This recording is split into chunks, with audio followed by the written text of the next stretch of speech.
Nous sommes avec Madame Langlais pour la CGT. Aujourd'hui, à Mende, une manifestation commence.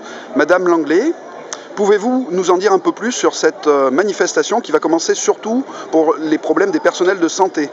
Voilà, alors donc aujourd'hui, la CGT Santé Action Sociale de Lozère a appelé un rassemblement pour défendre nos conditions de travail. Les revendications, qu'elles soient dans le privé ou dans le public, pour ce qui concerne la santé, sont exactement les mêmes. Nous, ce qu'on demande globalement, c'est qu'on nous donne les moyens de mieux soigner, de mieux travailler, de mieux accompagner nos patients, nos résidents, voilà. Et c'est la raison pour laquelle on est là aujourd'hui, parce qu'en Lozère, comme partout ailleurs d'ailleurs, les méthodes de management dans les boîtes privées sont effectivement de plus en plus difficiles à supporter. La gestion est quand même, il y a des soucis de gestion. Et dans les hôpitaux publics, alors je vais parler de Saint-Alban parce que j'y travaille, le budget de Saint-Alban est amputé de 500 000 € cette année. Il avait déjà été amputé de 300 000 € les années précédentes.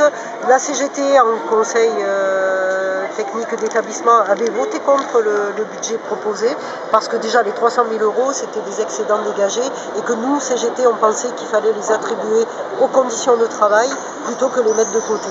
Donc on est là pour aujourd'hui demander des moyens pour travailler.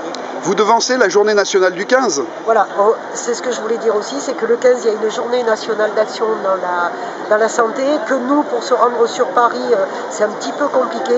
Et on a aussi profité du fait que chez nous, à la CGT, tout le monde souhaitait une journée d'action commune. Il se trouve qu'aujourd'hui, les PTT sont en grève, ont appelé à la grève aussi aujourd'hui, que les cheminots ont appelé à la grève aujourd'hui. Donc nous, on a préféré faire une journée d'action interprofessionnelle, et parce que les problèmes, de toute façon, sont les mêmes partout. L'austérité, nous, elle est partout. Elle est partout aujourd'hui. Je voudrais juste dire, oui, qu'aujourd'hui, quand même, il y a un appel à la grève qui a été lancé à Saint-Nicolas, à Langogne, qui a plus de 45 salariés qui se retrouvent à Langogne devant la résidence Saint-Nicolas et qui vont nous rejoindre tout à l'heure. Madame Langlais, vous abordez le problème de Saint-Alban. À Saint-Alban, donc, le mouvement social devrait s'intensifier. Alors à Saint-Alban, il y a une journée d'action intersyndicale unitaire qui est en préparation, donc c'est le 26. C'est le jour de la visite des ARS sur l'hôpital de Saint-Alban. Donc c'est vrai qu'il y aura une action qui va être définie en assemblée générale lundi 17. Une action du type manifestation, certainement.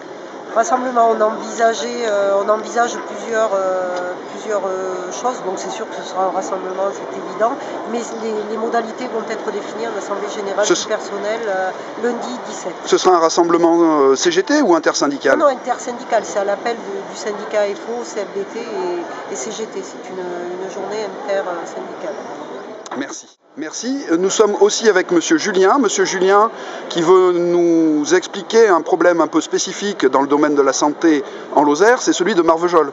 Voilà, donc à Marvejols, ça fait plusieurs années qu'il y a une menace sur les emplois de la clinique du Gévaudan.